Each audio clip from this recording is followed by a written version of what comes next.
Hey guys, this is Amr Hamied, and in this video I'm going to demo my project 1 for embedded system design at NCSU. Let's get started. So starting with a little summary on what this project does. This project uses the MSP432, and basically I am flashing 128 KB into main memory, and at the same time I'm servicing the watchdog timer, which fires every 1 second. So in the course of this video, what I'm gonna do is I'm gonna explain to you what the code does using Code Composer, and then I'm gonna flash it and demo it while using the screen capture, and then after that at the end of the video I'm gonna demo in the board. Start in the beginning. This is my libraries that I included. The driver library, again, I'm using the API for this project, and down here I got the global variables, which I have the sector start and address, the sector that I'm gonna be flashing. This program is gonna flash one sector at a time. I have a watchdog reset variable, and I have a flashed variable, which basically whenever the flash is successful, this flag will be set to 1, and then I have a tick counter, which I'll explain later what that does. These are my macros, which is the start and values. I have an incremented address, which increments by 1000, and then the sector starts at 1, and I have the sector start and address, and then true or false. These are the functions that are used in this program, and these are my functions. So in the beginning of main, I have I index set to 0, and going into the setup of this device, so the first thing I did is halt the watchdog timer and then call a function called initialize device.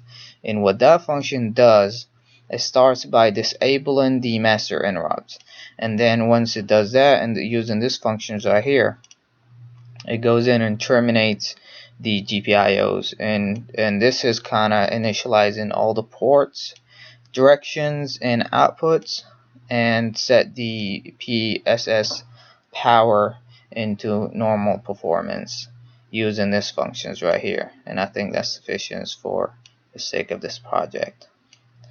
And then it goes into and set the core voltage to PCM V core 1, which is again, I'm not worrying about low power. I want it high power, so the flashing will be done while at the same time servicing the watchdog timer.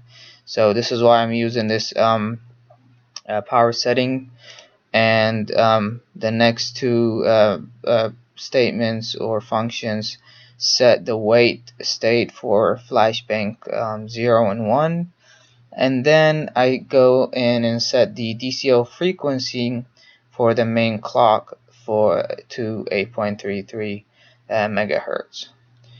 And after I set that, I enable the system tick module, which is a timer that ticks, given it this value, which ticks about every half a second, and enabling the interrupt for that using this function.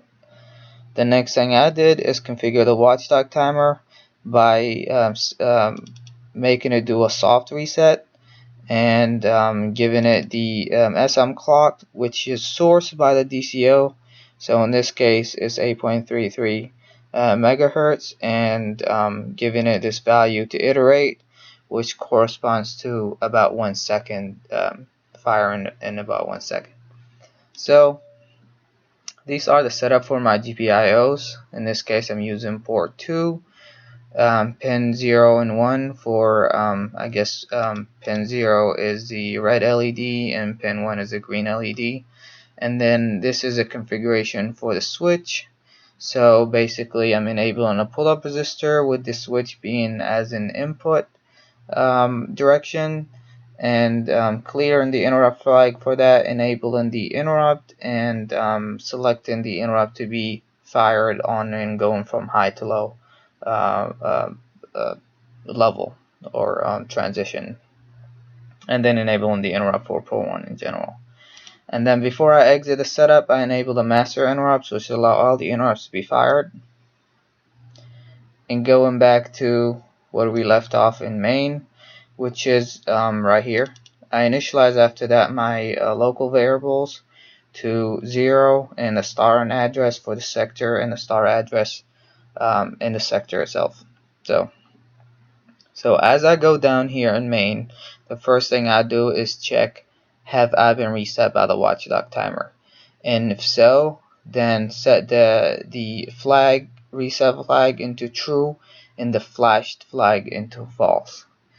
And once I do that, then I start the watchdog timer and I go into a while true loop. The first thing I do after going into the while true loop is I checked for the button that I configured. So if this button has been pressed, then this value will be 0, meaning that like I'm holding down the button, and the voltage that I'm reading at that pin is 0. So if that's the case, then go into here and don't do anything, meaning don't service the watchdog timer, which caused it to expire. So if I'm not pressing the button, it's going to go down into here, which the first thing I do is clear the watchdog timer or service it. And then I say while I is less than 32, meaning I'm flashing 32 sectors. And if I have not been flashed, then going into here, the first thing I do is increment the I, and then call the function call erase in program memory, which is right here.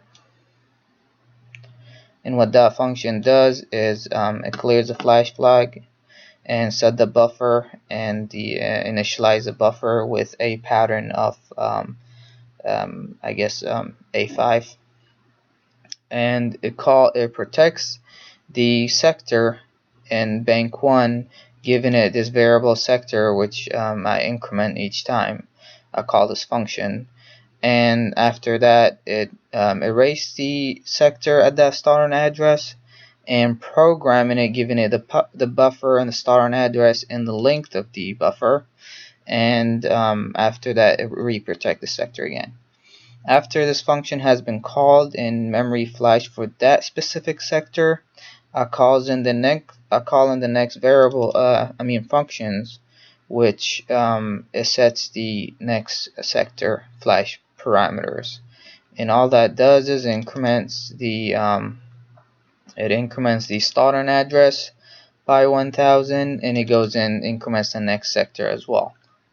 So after that flash has been done, I clear the watchdog timer. So if I ever get reset while that happened, or if my program gets stuck, the watchdog timer will expire. And if I flash successfully, then the I would be equals to 32. In this case, I go into this loop right here and set the flash into true. If I ever been reset, then set the flash into false. And what that does is these two variables play a role in this program, because when I go into the system ticker handler, which fires every half a second, this counter right here, it tells me to increment twice, and if so, do these actions every other time. So in here I'm checking if I have been reset by the watchdog timer, and this is the second time that this interrupt come down to this loop. Then I want to turn in LED 1, which is the red LED. And if I ever been flashed successfully, then the tick counter is the second time around. I wanted to flash the LED, green LED, and this is done so because it fires every half a second. I don't want the LED to blink every half a second, so I did this for it to blink every second. And then I'll reset this variable right here.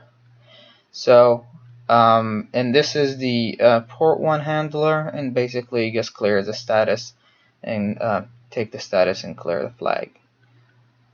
So this is all for explaining the code. Let's see the code in action.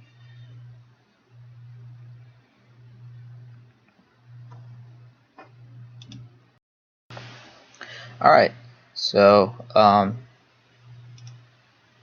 let's get splashing the code in to the board. Looks like it's successfully flashed. And then starting. So what I did before is I went ahead and put a breakpoints right here and a breakpoint right here, and the reason for that being is I will show you the memory sector before and after it's been programmed. So but let me get started, and then I have a breakpoint right here to show you when it's completely programmed everything. So starting here, okay, so run it. We run into the first breakpoint. Okay, so the second breakpoint. So I have flashed it again. So right now, here's what I'm gonna do. Before I flash the sector, I'm gonna look at the starting address. If I hover right here, I see the starting address in hex, so it's 22,000. If I type that in memory and go to that address, so this is what's showing in memory. Alright, so if I go to the next breakpoint, so this is erasing the sector, and this is programming it. So you can see that I programmed it again with where the memory with the red has been updated. So I'm going to remove these breakpoints, and again it's going to program all 32 sectors. And according to the documentation, each sector is equivalent to 4 gigabytes. I mean not gigabytes but megabytes, so that gives me 128. So I'm going to play it. So I get to here to the flashing, and by this time the programming is done and the flag for flashed is done correctly. So the green LED is flashing. However, what I'm gonna do is I'm gonna set another breakpoint right here and press the button and causing it to reset, and you will see it will stop in here after we've been reset. So the function is running right, the program is running right now. The green LED is flashing. I'm pressing the button right now and causing it to reset. So this is your reset right now. So this is all I have for the demo and the code composer part of the demo. The next thing I'm going to do is I'm going to demo the code in action with a released compile and just demo it with a board. So hey guys, so this is a demo for the code in action on the board. I apologize, I noticed that there's a voice difference between the screen capture recording and me recording the phone. So I'm switching it into release, and what I'm gonna do is I'm gonna flash the code, and as you can see, yes,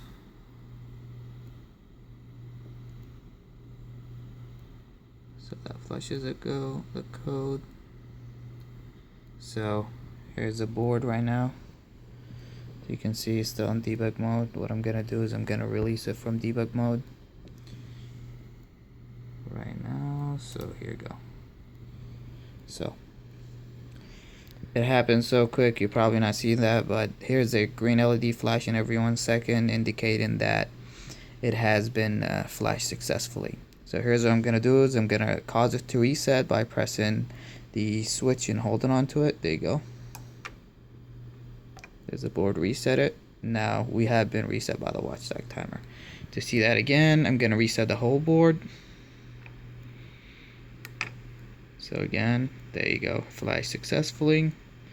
And if I hold down, causing the watchdog timer to expire. There you go. And this is all. Thanks for watching, and bye-bye.